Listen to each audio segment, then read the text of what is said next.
Assalamualaikum warahmatullahi wabarakatuh. Perkenalkan, nama saya Monica Martin dari kelas manajemen 22B dengan NPM 22241 1082. Di video kali ini saya ingin menjelaskan tentang homogenitas.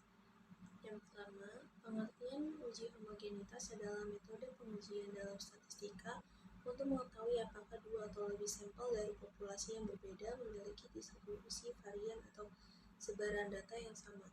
Uji homogenitas dilakukan untuk menunjukkan bahwa perbedaan yang terjadi pada uji statistik parametrik benar-benar terjadi akibat adanya perbedaan antara kelompok, bukan sebagai akibat perbedaan dalam kelompok.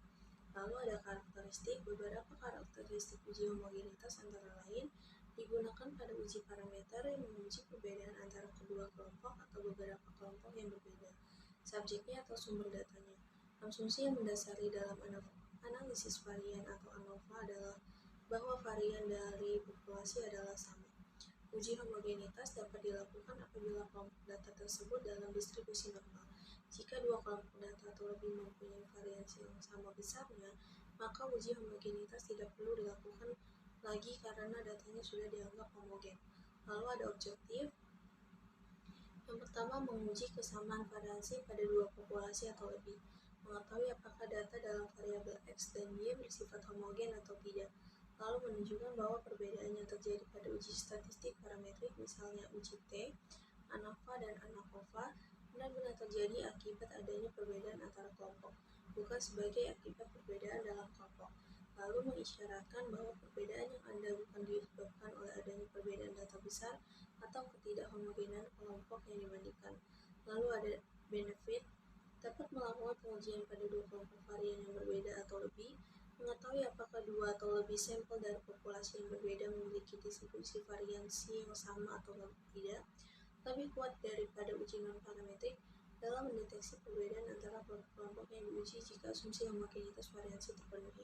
Lalu hasil yang diperoleh dari uji homogenitas dapat digunakan untuk menentukan metode analisis yang tepat untuk data yang dianalisis.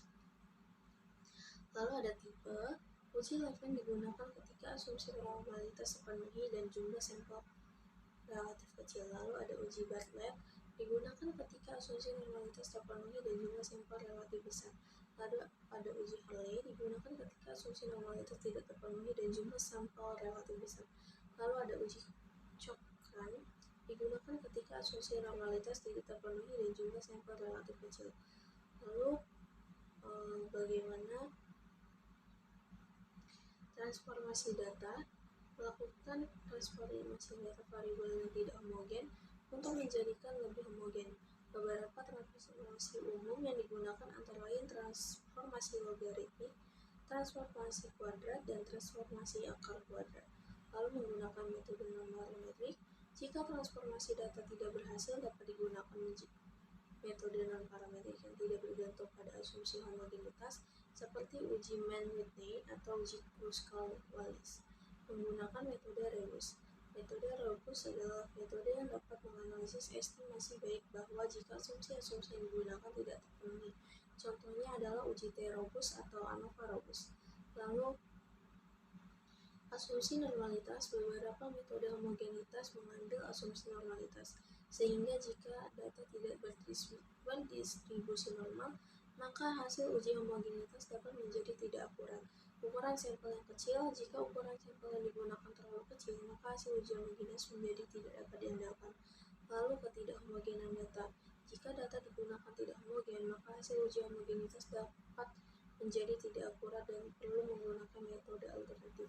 Lalu ada kesimpulan.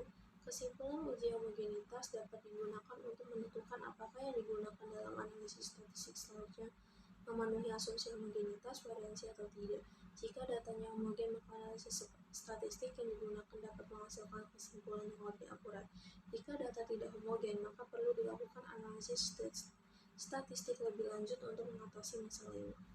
Mungkin itu saja yang bisa dapat saya sampaikan. Terima kasih. Wassalamualaikum warahmatullahi wabarakatuh.